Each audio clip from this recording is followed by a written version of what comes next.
جانے مسائل تو علماء سے پوچھیں، یہ حکم مبین ہم کو رب سے ملا ہے۔ الحمدللہ رب العالمین والصلاة والسلام علی سید المرسلین، اما بعد فاعوذ باللہ من الشیطان الرجیم، بسم اللہ الرحمن الرحیم۔ الصلاة والسلام علیک یا رسول اللہ وعلی آلک واصحابک یا حبیب اللہ، الصلاة والسلام علیک یا نبی اللہ وعلی آلک واصحابک یا نور اللہ۔ مدنی چینل کے ناظرین، پروگرام دارالفتہ اہل سنت میں آپ کو خوش آمدید کہتے ہیں، مرحبا کہتے ہیں۔ اللہ پاک ہم سب کو علم نافع عطا فرمائے، جو علم سیکھیں اس پر عمل کرنے کی توفیق عطا فرمائے۔ ابتداً درود پاک کی فضیلت ہمارے پیارے رسول صلی اللہ علیہ وآلہ وسلم کا فرمان عظمت عالی شان ہے، زینوا مجالسکم بالصلاۃ علیہ فإن صلاتکم علیہ نور لکم یوم القیامہ۔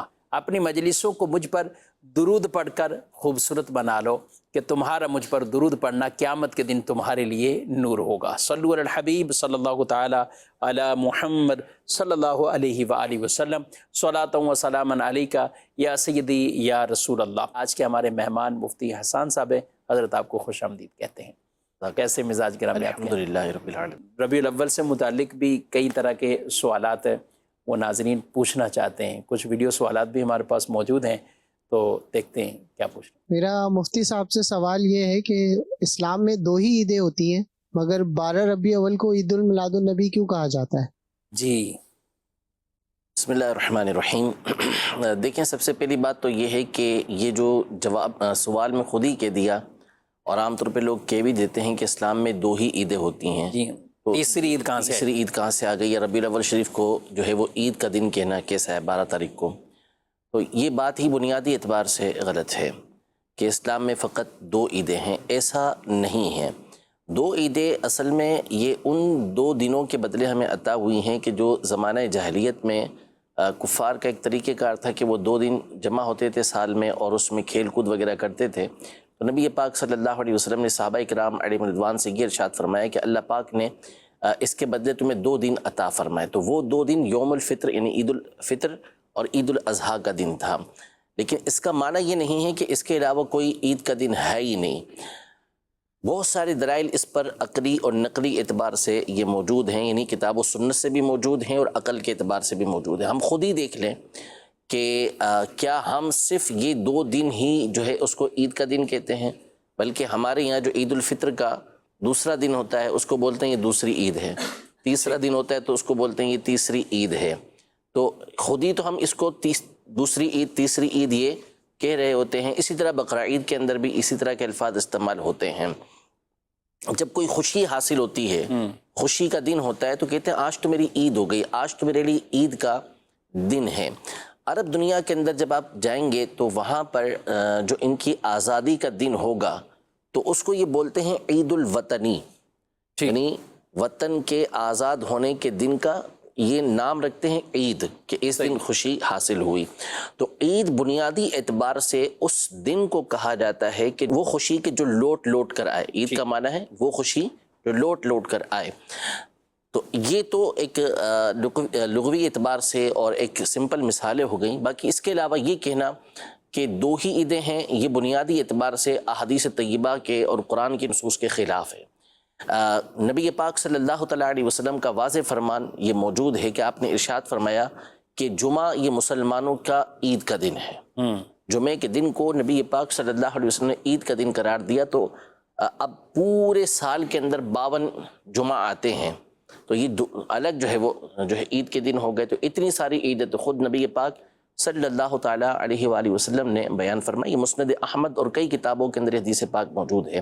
اسی طرح صحیح بخاری شریف کے اندر حدیث پاک موجود ہے کہ حضرت سیدنا عمر رضی اللہ تعالیٰ عنہ سے یہود کے ایک شخص نے یہ عرض کی کہ اے امیر المومنین، آپ کے قرآن کے اندر ایک ایسی آیت ہے کہ اگر یہ ہم گروہ یہود کے اوپر نازل ہوتی تو ہم اس دن کو عید کا دن بنا لیتے۔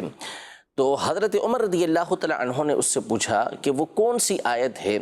تو انہوں نے بتایا کہ الیوم اکملت لکم دینکم اتممت علیکم نعمتی ورضیت لکم الاسلام دینا، کہ آج کے دن میں نے تمہارے لیے تمہارے دین کو مکمل کر دیا، تم پر اپنی نعمت کو تمام کر دیا، اور تمہارے لیے اسلام کو بطور دین پسند کیا.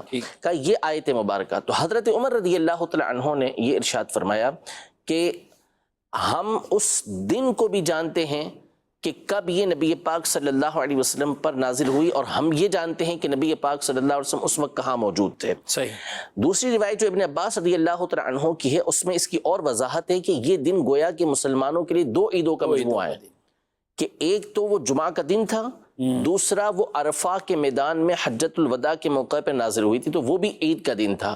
تو حضرت عمر رضی اللہ تعالی عنہ نے اپنے اس جملے کے ذریعے بتایا کہ یہ آلریڈی ہمارے لیے دو عیدیں موجود ہیں، کہ ایک تو 9 تاریخ کو حج کا دن ہے تو وہ ویسے عید کا دن ہو گیا، یہ 10 تاریخ سے پہلے کی عید بن گئی، اور ایک جمعہ کا دن ہے وہ بھی ہماری عید کا دن ہے. تو حضرت ابن عباس رضی اللہ تعالی عنہ نے فرمایا کہ یہ دو عیدیں ہمارے لیے جمع ہوئی ہیں. تو یہ جمعہ کا دن الگ عید ہو گیا اس میں، اور ساتھ ہی ساتھ 9 تاریخ یہ الگ عید ہو گئی. اسی طرح قرآن مجید فرقان حمید کی مشہور آیت مبارکہ ہے کہ حضرت سیدنا عیسیٰ علیہ نبینا و علیہ السلام سے جب ان کے ساتھیوں نے یہ کہا کہ آپ اللہ کے پاک کی بارگاہ میں یہ دعا کریں کہ اللہ پاک ہمارے اوپر آسمان سے دسترخوان کو نازل فرمائے، تو حضرت عیسیٰ علیہ السلام نے ان سے گفتگو کے بعد اللہ پاک کی بارگاہ میں یہ عرض کی کہ ربنا انزل علینا مائدۃ من السماء، کہ اے اللہ ہم پر آسمان سے تو دسترخوان کو نازل فرما، تکون لنا عیدا لاولینا و آخرینا، تاکہ یہ دسترخوان کا اترنا ہمارے لیے اور ہمارے بعد والوں کے لیے یہ عید کا دن بن جائے. یعنی اللہ پاک کی طرف سے نعمت نازل ہو رہی ہے تو اب وہ ہمارے لیے تو عید ہے ہی، ساتھ ہی ساتھ جو بعد میں آنے والے افراد ہیں ہمارے، تو ان کے آبا و اجداد کے اوپر یہ نعمت ہو رہی ہے تو ان کے لیے بھی وہ عید کا دن قرار پائے گا. تو یہ بات ہی بنیادی اعتبار سے غلط ہے کہ جو ہے وہ اسلام کے اندر تیسری عید کا کوئی کانسیپٹ ہی نہیں ہے. عید کہنا یہ خوشی کے اعتبار سے ہوتا ہے کہ اللہ پاک جس دن کو خوشی عطا فرماتے ہیں تو اس کو عید کا دن کہا جاتا ہے. کسی بڑی شخصیت سے ملاقات ہو گئی تو کہتے ہیں آج تو میرا عید کا دن ہے. کوئی بہت بڑا جو ہے وہ نفع حاصل ہو گیا، فائدہ حاصل ہو گیا، تو کہتے ہیں یا تو عید ہوگی میری.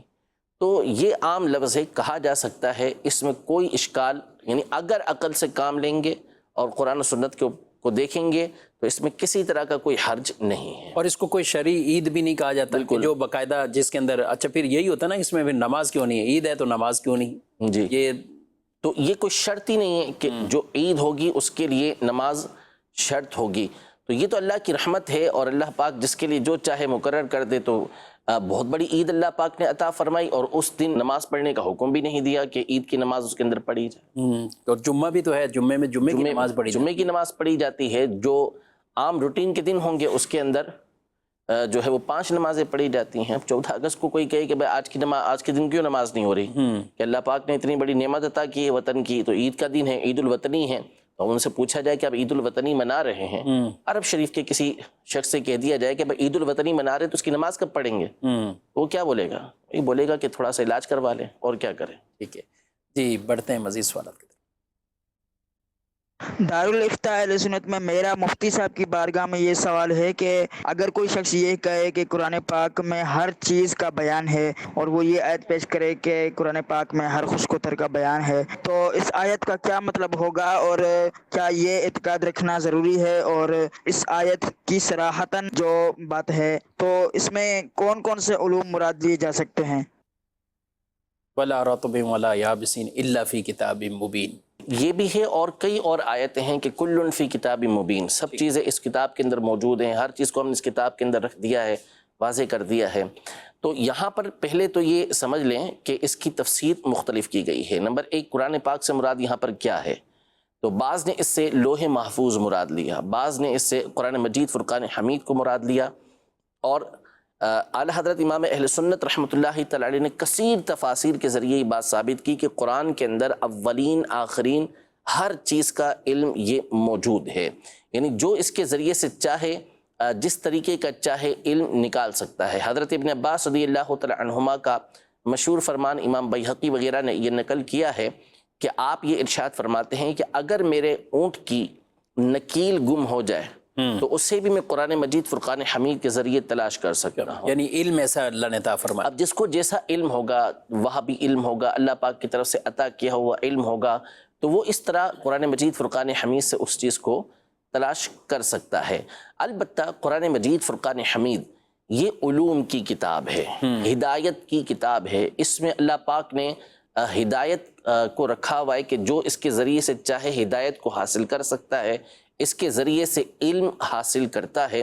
باقی ظاہر ہے کہ قرآن مجید فرقان حمید میں ہر چیز کا بیان ہے۔ اس کا معنی ہم یہ نہیں لیتے کہ اس کے ذریعے سے ہم کوئی دوسرے کام کرنے لگیں۔ یہ ایک مثال کے طور پہ بیان کیا گیا کہ اگر چاہوں تو اپنی اونٹ کی نکیل اس کے ذریعے سے تلاش کر لوں، لیکن ظاہر ہے کہ وہ یہ کام اس سے تھوڑی کرتے تھے، وہ اس کے ذریعے سے علوم بیان کرتے تھے، وہ ہدایت کے راستوں کو بیان کیا کرتے تھے، جیسے بعض لوگ فال نکالتے ہیں۔ ٹھیک، تو قرآن مجید فرقان حمید اس کام کے لیے نہیں ہے۔ تو قرآن مجید فرقان حمید اس کام کے لیے نہیں ہے۔ قرآن پڑھنے کے لیے ہے، قرآن سمجھنے کے لیے ہے، قرآن عمل کرنے کے لیے ہے۔ قرآن برکت کا ذریعہ ہے، اس سے بس برکت حاصل ہوتی ہے۔ تو علوم اللہ پاک نے اس کے اندر ہر طرح کے رکھے ہوئے ہیں۔ اب ہر ایک کو جو صلاحیت اللہ پاک نے عطا کی ہے اس کے مطابق وہ قرآن مجید فرقان حمید سے علم حاصل کر لیتا ہے۔ قرآن پاک میں مبارک نام ہیں، اس کے ذریعے نام رکھ سکتے ہیں، یعنی انبیاء کرام کے نام ہیں، اچھے نام جو قرآن پاک میں قرآن کے کلمات میں ہیں، قرآن کی صورتوں کے نام بھی بالفرض بعض ایسے ہیں کہ جو انبیاء کے ناموں پر ہیں یا اللہ کے پیارے بندوں یا بندیوں کے ناموں پر ہیں۔ جیسے سورہ مریم ہے، اب کوئی اسی نسبت سے مریم نام بیٹی کا رکھتا ہے، ٹھیک ہے، اسی طرح سورہ ابراہیم ہے، یا بیچ میں انبیاء کرام کے نام ہیں تو یوں نام مقرر کیے رکھا جا سکتا ہے، ٹھیک ہے، لیکن اب اس میں ظاہر ہے کہ علم چاہیے صحیح کہ آپ جو نام رکھ رہے ہیں وہ واقعی مبارک نام ہو، نام ہو۔ پتہ ہی نہ چلے کہ وہ ایک تو نام ہی نہیں ہے سرے سے، لوگ سمجھتے نہیں ہیں اس چیز کو۔ جیسے منہا منہا انعمتا رکھ علیہا، دیا، لنتا رکھ دیا، اب وہ نام تھوڑی ہیں، وہ تو وہاں پہ گفتگو کے دوران ایک جملہ آیا ہوا ہے، ایک کلمہ آیا ہوا ہے جو نام ہے ہی نہیں کسی طرح۔ تو وہ پھر علماء سے پوچھیں کہ جو آپ نام رکھیں، ایک تو معروف نام ہے، جیسے آپ نے مثالیں دی حضرت ابراہیم علیہ السلام کی، حضرت مریم رضی اللہ تعالی عنہا کی، تو اس میں تو حرج نہیں ہے، لیکن اس کے علاوہ کوئی دوسرا نام رکھنا چاہتے ہیں تو پھر وہ اہل علم سے پوچھ کر ہی رکھا جائے۔ ٹھیک ہے، اور لوگ جو یہ اپنا تصور بناتے ہیں کہ اسی میں ہی ہمیں مختلف صفحات سے آگے پیچھے کریں، یہ جو حساب کتاب ہوتا ہے یہ کیا ہے؟ یہ بالکل غلط ہے، اور قرآن مجید فرقان حمید سے اس طرح کرنے کی اجازت بھی نہیں۔ اس طرح کی کوئی اجازت؟ اچھا، کوئی عام اگر بتا بھی دے تو لوگ اس سے کنفیوز ہی رہتے ہیں، نہیں فلاں مولانا صاحب نے تو ہمیں نکال کے دے دیا تھا، آپ ہمیں قرآن سے نہیں نکال کے دے رہے۔ تو قرآن سے ناظرین کرام کیسے آپ نکالیں گے؟ اگر آپ کا جو حساب کتاب بھی ہے، یہ جس نے بھی جو بھی بنایا، اگر آپ اسی فارمولے کو 16 لائنوں والے قرآن پہ آپ رکھیں گے تو نام کچھ اور آئے گا۔ اگر یہی قرآن پاک اگر کسی کے ہاتھ میں 10 لائنوں والا ہے، 10 سطروں والا، تو یہی فارمولہ اگر کہیں کہ اتنے صفحات آگے کرنے ہیں، پھر اتنی سطر پر، اتنی لائن پر، اور یہ والا لفظ وہ منتخب کرنا ہے، تو حساب کچھ اور آئے گا۔ تو اس لیے ہمیں اسی درست شریعت کے حکم کی طرف ہی آنا ہوگا۔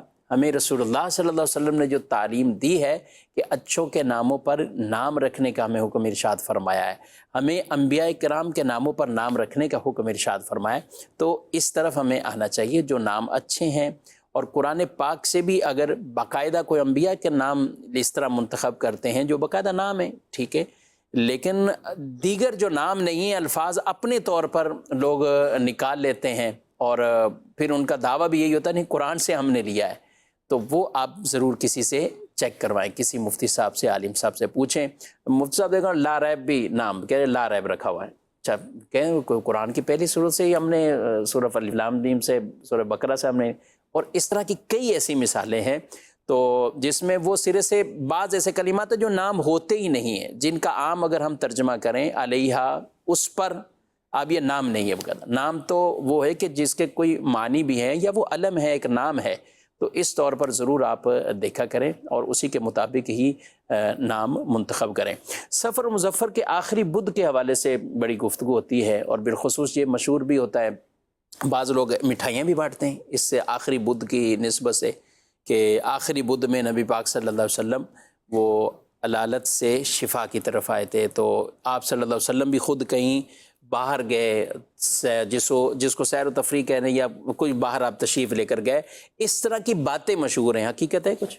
دیکھیں، سب سے پہلی چیز تو یہ ہوتی ہے کہ کچھ چیزیں ایسی ہوتی ہیں کہ جن کا کانسیپٹ غلط ہوتا ہے، پیچھے تصور غلط ہوتا ہے۔ بعض اوقات چیز ٹھیک بھی ہو، اول تو یہ طریقہ کار جو ہے وہ ٹھیک نہیں ہے، لیکن ٹھیک بھی ہو تو پیچھے کانسیپٹ جو ہوتا ہے نا وہ غلط ہوتا ہے. جیسے سفر ہی کے مہینے میں بہت ساری چیزیں ایسی ہوتی ہیں, تیرا تیزی بولتے ہیں, صحیح. سورہ مزمل کا ختم کرواتے ہیں. اب سورہ مزمل کا ختم یہ ایک الگ چیز ہے, بنیادی اعتبار سے اچھی چیز ہے, لیکن پیچھے اس کا جو تصور بندھا ہوا ہے کہ اگر نہیں کریں گے تو مصیبت ہو جائے گی, پریشانی ہو جائے گی, یہ غلط چیز ہے. آپ کروائیں, بالکل کروائیں, لیکن یہ تصور نہ رکھیں.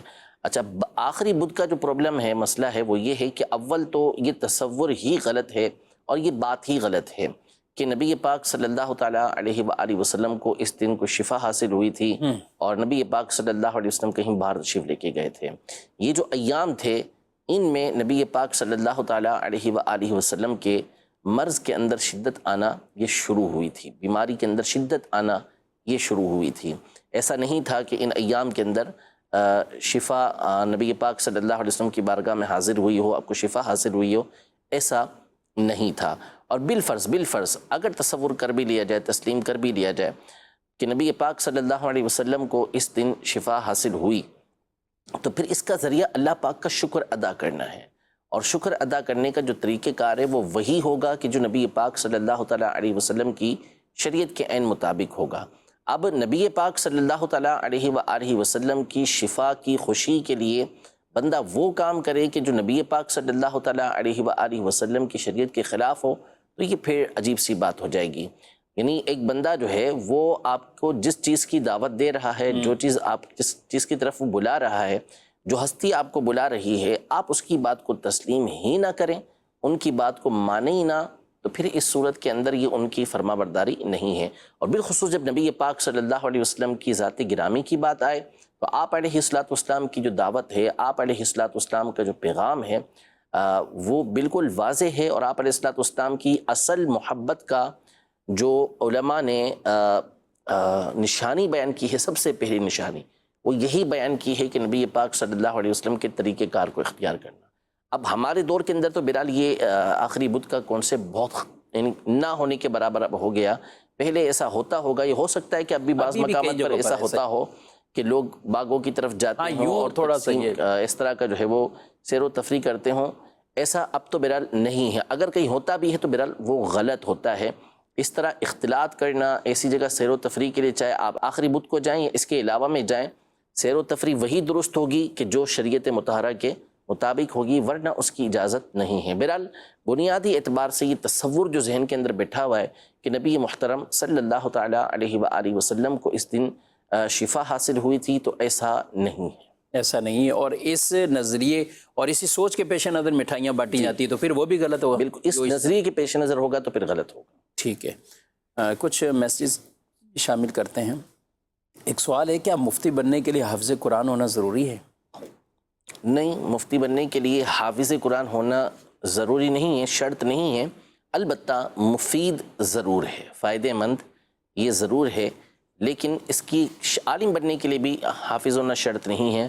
اسی طرح کوئی مفتی بنتا ہے تو اس کے لیے بھی حافظ ہونا یہ شرط نہیں ہے. اعلیٰ حضرت 14 سال کی عمر کے اندر مفتی بن چکے تھے, لیکن آپ نے قرآن جو حفظ کیا وہ بعد میں کیا. آج بھی اگر ہم بالخصوص پاک و ہند کے اندر اگر نظر دوڑائیں تو جو اجلہ بڑے بڑے مفتیان کرام ہیں ان کی ایک تعداد ہے کہ جو حافظ نہیں ہے. حافظ نہیں, لیکن حفظ اگر کوئی اپنے بچے کو عالم بنانے کا عزم رکھتا ہے یا مفتی بنانے کا تو معاون بہت ہوتا ہے, بہت فائدہ مند ہوتا ہے. یعنی پڑھنے میں بھی فائدہ مند ہوتا ہے, پھر اس کے بعد آگے چل کر جو نظر ہوتی ہے بالخصوص نصوص کے اوپر, اس میں بھی یہ بہت زیادہ فائدہ دیتا ہے. اور دلائل کے طور پہ آیات مبارکہ کا استحضار ہونا, ہم بھی اگر مشاہدتاً بھی دیکھتے ہیں تو جو حافظ ہیں اور ساتھ عالم بھی ہیں اور پھر ذہن نصیب مفتی بھی ہے, تو ایک الگ ظاہر سی بات ہے, اس کا فائدہ تو ہوتا ہی ہے نا, بہت زیادہ فائدہ ہوتا ہے اس کا. اور قرآن کی برکت سے پھر کئی طرح کی اور چیزیں بھی زبان پر جاری ہوئی تھی, اور اس کے اندر عربی متن بھی بہت اچھی طرح اجرا ہو جاتا ہے جب قرآن پاک کا کوئی حافظ اگر اس طرح موجود ہو. تو ذہن نصیب یہ سعادت بھی حاصل کرنی چاہیے. اچھا, ایک سوال چلے آیا ہے, تو بعض بچے ایسے حفظ کر نہیں پاتے لیکن والدین کہتے ہیں کروانا ہی کروانا, جو بھی ہو جائے نا. اب ایسے موقع پر کیا ہونا چاہیے کہ جس بچے کے لیے ایک ٹائم پیریڈ بھی ایسا ہو کہ ایک اوسطاً بھی اگر ہم لگائیں کہ 3 سال کے اندر، ورنہ تو 2 سال میں بھی بچے کر لیتے ہیں، 1.5 سال میں بھی کر لیتے ہیں، سال میں بھی کر لیتے ہیں. آپ نے کتنے میں کیا میں یہ بھی پوچھوں گا. ساتھ یہ بھی آپ بتائیں کہ ایسے مواقع پر اس والدین کو کیا کریں؟ ان کو شوق بہت ہے لیکن اب بچے کا ذہنی صلاحیت بھی تو ہونا.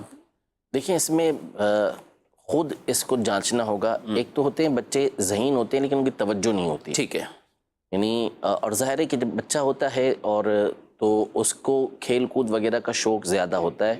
ایسے کم ہوتے ہیں کہ جو دل کے ساتھ یعنی بس لگن کے ساتھ ان کا مقصد یہ ہو کہ ہم نے قرآن حفظ کر لینا ہے. جی بالکل. ظاہر ہے کہ چھوٹی عمر ہوتی ہے، کھیل کود کا ذہن ہوتا ہے.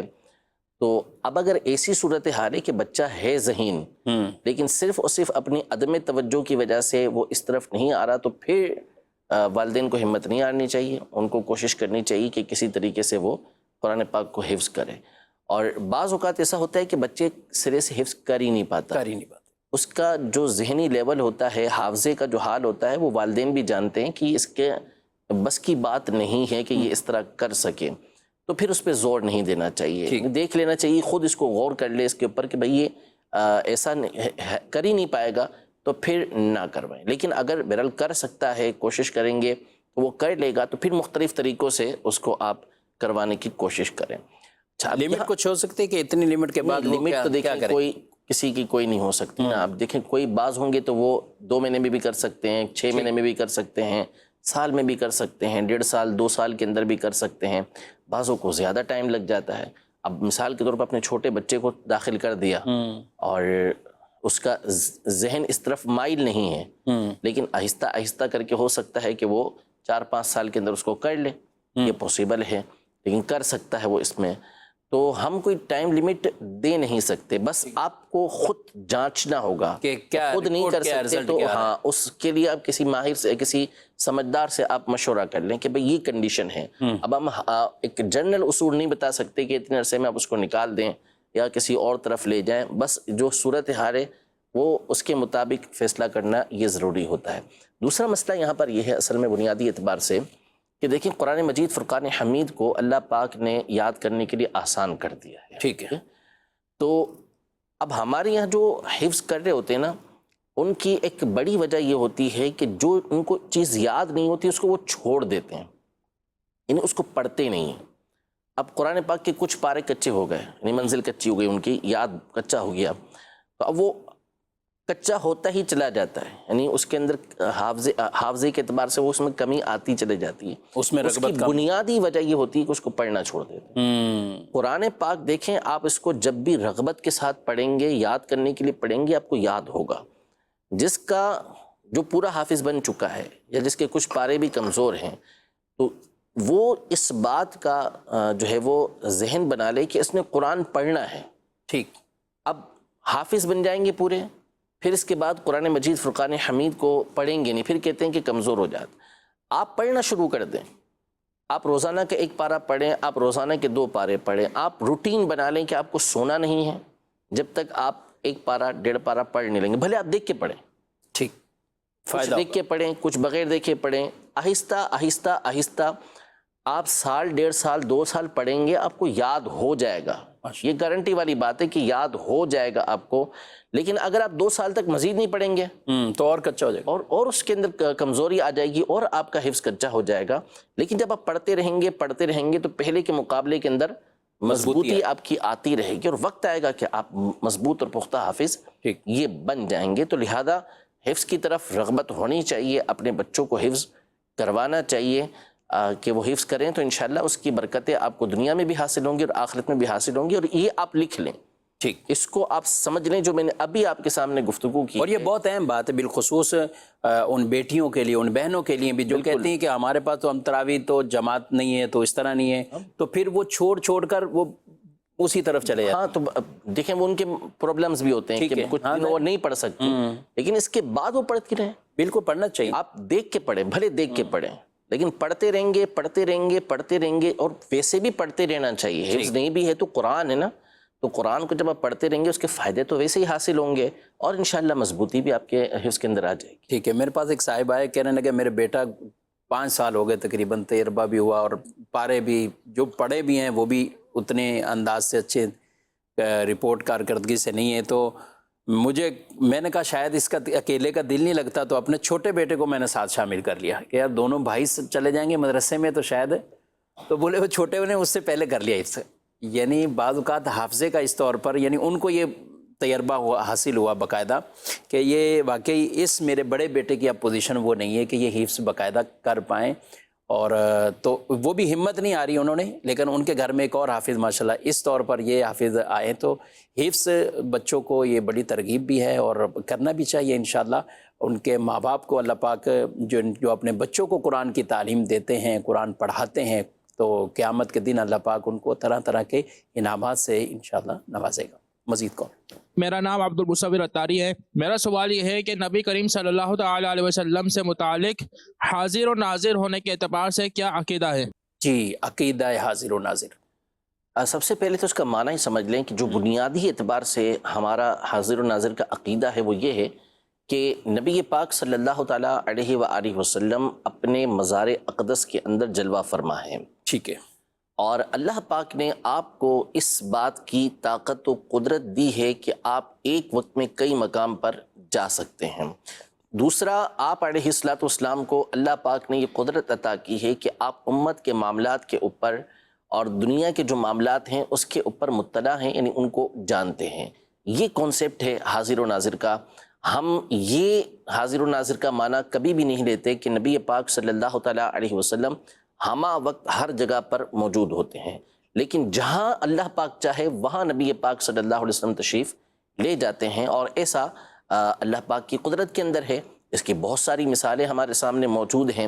ملک الموت علیہ الصلوۃ والسلام کہ وہ ایک ہی صحیح قول کے مطابق، راجح قول کے مطابق ایک ہی ہستی ہیں، لیکن کسی کی کہاں موت ہو رہی ہوتی ہے، کسی کی کہاں موت ہو رہی ہوتی ہے، کسی کی کہاں موت ہو رہی ہوتی ہے، وہ ہر وقت ہر جگہ پر ایک ہی لمحے کے اندر تشریف لے جاتے ہیں. یہ اللہ پاک کی دی ہوئی قدرت ہے. اس طرح منکر نکیر یہ بھی دو فرشتے ہیں، کون کہاں مر رہا ہوتا ہے، کون کہاں مر رہا ہوتا ہے، لیکن سوالات کے لیے ایک وقت میں کئی مقامات پر پہنچے ہوئے تھے. شیطان جو ہے ایک ہی ہے، لیکن اس کی قدرت دیکھیں کہ ایک وقت میں یہاں بہکارا ہے تو ایک وقت پہ امریکہ کے اندر بھی بہکارا ہوتا ہے. تو یہ قدرت اس کو بھی دی ہے. تو اللہ پاک کی قدرت سے یہ کوئی بعید نہیں ہے کہ جس کو چاہے قدرت دے دے. تو جب ان کو قدرت مل سکتی ہے تو نبی پاک صلی اللہ تعالیٰ علیہ وسلم کی ذات تو اعلیٰ و عرفہ ہے، تو اللہ پاک نے نبی پاک صلی اللہ علیہ وسلم کو بھی یہ قوت عطا فرمائی ہے. تو یہ حاضر و ناظر کا معنی ہے کہ آپ علیہ الصلوۃ والسلام کو امت کے احوال کا، لوگوں کے احوال کا، ان کے معاملات کا یہ علم ہے. اپنی قبر انور سے جو چاہتے ہیں مشاہدہ فرماتے ہیں اور جہاں چاہتے ہیں تشریف لے جاتے ہیں. جو قبر کے اندر سوال ہوتا ہے اس میں ہادہ کے الفاظ بھی موجود ہیں. نبی پاک صلی اللہ علیہ وسلم کے بارے میں پوچھا جائے گا تو اب ہادہ کا لفظ جو ہوتا ہے وہ محسوس مبصر کے لیے ہوتا ہے، قریب کے لیے ہوتا ہے، جس کو دیکھا جائے اور جو قریب ہو اس کے لیے ہادہ کا اشارہ استعمال ہوتا ہے. ہادہ کا مطلب کیا ہوتا ہے؟ یعنی یہ یعنی قریب کا جو شخص ہوگا اس کو بولیں گے یہ، ٹھیک، اشارہ کر کے. تو اب فرشتے پوچھ رہے ہوتے ہیں کہ ما کنت تقول فی ھذا الرجل، ان ہستی کے بارے میں تو کیا کہتے تھے. تو اب یہاں جو تفسیر اس کی جو شرح کی گئی ہے، مختلف شروحات کی گئی ہیں. ایک شرح یہ بھی کی گئی ہے کہ نبی پاک صلی اللہ تعالیٰ علیہ وآلہ وسلم خود قبر انور کے اندر تشریف لے آتے ہیں. سبحان اللہ. کون کہاں مرتا ہے، اس کا کہاں انتقال ہوتا ہے، لیکن نبی پاک صلی اللہ علیہ وسلم کو اللہ پاک نے قدرت عطا کی ہے. ٹھیک ہے. تو ویسے بھی اللہ پاک کی قدرت کے اندر ہر چیز ہے، ہر چاہے پر وہ قادر ہے. اور نبی پاک صلی اللہ علیہ وسلم کو تو اس نے سب سے بڑھ کر اختیارات عطا فرمائے. یہ جسم مبارک کے ساتھ جا سکتے، لیکن ہم یہ نہیں کہتے کہ ہر وقت ہر مقام پر آپ علیہ الصلوۃ والسلام جسم مبارک کے ساتھ تشریف فرما ہیں. یہ ہمارا نظریہ یہ بنیادی عقیدے کا یہ جملہ ہی یاد کر لیں تو کئی اعتراض ختم ہو جائیں گے. جی، یعنی یہ نہیں کہتے کہ یہاں بھی نبی پاک صلی اللہ علیہ وسلم تو یہاں بھی نبی پاک صلی اللہ علیہ وسلم، یہ ہمارا عقیدہ نظریہ نہیں ہے. لیکن جہاں چاہیں آپ علیہ الصلوۃ والسلام تشریف لے جائیں، یہ اللہ پاک کی دی ہوئی قدرت ہے کہ اس سے آپ جو چاہیں کر سکتے. اور اپنے مزار شریف میں پوری کائنات کو ملاحظہ فرما رہے ہیں. مزار شریف اپنے علم کے اعتبار سے یہ نہیں آپ دیکھ رہے ہیں، اپنے امتیوں کو دیکھ رہے ہیں، ان کے اعمال، آپ امتیوں کے اعمال بھی پیش کیے جاتے ہیں. یہ تو واضح حدیثیں موجود ہیں. اس کے علاوہ فرشتہ آپ کی قبر انور پر حاضر ہے کہ جو درود پاک پڑھتا ہے وہ اس درود پاک کو نبی پاک صلی اللہ علیہ وسلم کی بارگاہ میں اس امتی کے نام اور اس کے والد کے نام کے ساتھ پیش کرتا ہے. حالانکہ جب ہم درود پاک پڑھتے ہیں تو یہ نہیں کہتے کہ میں فلاں حسان بن اشرف آپ علیہ الصلوۃ والسلام پر درود پاک پڑھ رہا ہوں، لیکن درود کی فرشتہ برکت جانتا سے پڑھنے والے اور اس کے والد کا نام بھی پیش ہوگا. فرشتہ جو ہے وہ نام بھی جانتا ہے، والد کا نام بھی جانتا ہے، اور نبی پاک صلی اللہ علیہ وسلم کی بارگاہ میں پیش کرتا ہے. تو ہمہ وقت کہیں نہ کہیں نبی پاک صلی اللہ علیہ وسلم پر درود پاک پڑھا جا رہا ہوتا ہے. سب چیزوں پر نبی پاک صلی اللہ علیہ وسلم مطلع ہوتے ہیں، جانتے ہیں اس کو. ناظرین کرام، پروگرام آپ نے ملاحظہ کیا، اپنا فیڈ بیک بھی ضرور دیجیے. پروگرام کا وقت اپنے اختتام کو پہنچا ہے، آپ سے اجازت چاہتے ہیں. جانے مسائل تو علماء سے پوچھیں، یہ حکم مبین ہم کو رب سے